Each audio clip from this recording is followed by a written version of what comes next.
Yang Berhormat Teluk Intan. Terima kasih Datuk Seri Pengerusi Yang Budiman. Saya bangun untuk membahas di peringkat jawatan kuasa Kementerian Perdagangan Antarabangsa dan Industri. Saya bangkitkan 7 perkara. Yang pertama tentang Kod 040100, Dasar Pelaburan dan Fasilitasi Perdagangan. Baru-baru ini United Nations Conference of Trade and Development telah pun mengemukakan laporan terkini ASEAN Investment Report tahun 2021. Antara top 10 investors in ASEAN, US number 1, Singapore number 2, Hong Kong number 3, Japan number 4, China number 5, Korea number 6, Thailand number 7, Canada number 8, number 9, Switzerland, number 10, Netherlands. Malaysia jauh ketinggalan. Kedua, FDI inflow to Malaysia. Singapore, number 1, 90.6 billion. Indonesia, number 2, 18.6 billion US dollars. Number 3, Vietnam, 15.8 billion US dollars. Keempat, Filipina, 6.5 billion US dollars. Dengan kata lain, Malaysia sekarang ini kedudukan jauh merosot. Dulu kita hanya kalah kepada Singapura. Sekarang ni kita jauh ketinggalan. Singapura, Indonesia, Vietnam, Filipina sudah mendahului kita. Mengikut United Nations Conference of Trade and Development Report, jumlah pelaburan asing yang masuk ke ASEAN tahun lepas adalah 137 bilion US dollars.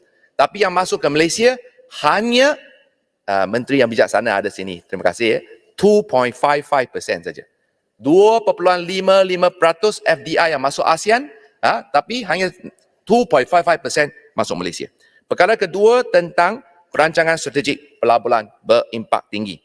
Saya nak tanya kepada Menteri, kita selalu nak katakan ada pelaburan yang terpilih berimpak tinggi. Tapi kita lihat, apabila kementerian berikan pioneer status kepada industri-industri. Saya bagi contoh, Alliance Steel di Pahang.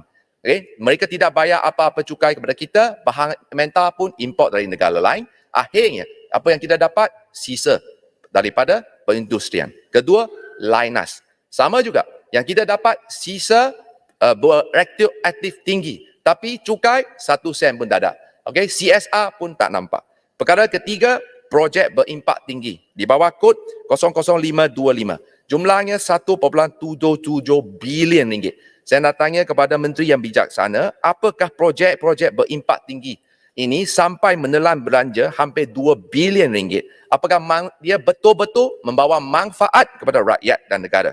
Perkara yang keempat adalah menaik taraf dan memperbaiki infrastruktur asas kawasan perindustrian. Peruntukannya 323 juta. Tapi tahun depan hanya 15 juta. Untuk maklumat Yang Berhormat Menteri, kebanyakan kawasan perindustrian kita memang berada di keadaan yang daif. Jalan tidak ditulap, ada yang sehingga lebih 5 tahun. Saya menjemput Yang Berhormat lawat bersama saya pergi kawasan perindustrian Bemban, kawasan perindustrian Jelapang. Tengok dengan mata sendiri betapa daifnya keadaan infrastruktur yang ada di kawasan perindustrian tersebut. Perkara yang kelima, merangka plan induk produktiviti nasional dan juga amalan baik pelaburan. Merangka plan sahaja, jumlah yang peruntukan 45.5 juta. Untuk amalan baik peraturan good regulation practice 30 juta. Dua perkara ini 75 juta ringgit.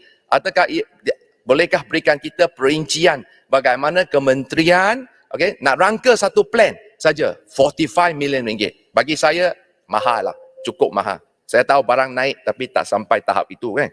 Yang perkara keenam iaitu aero angkasa.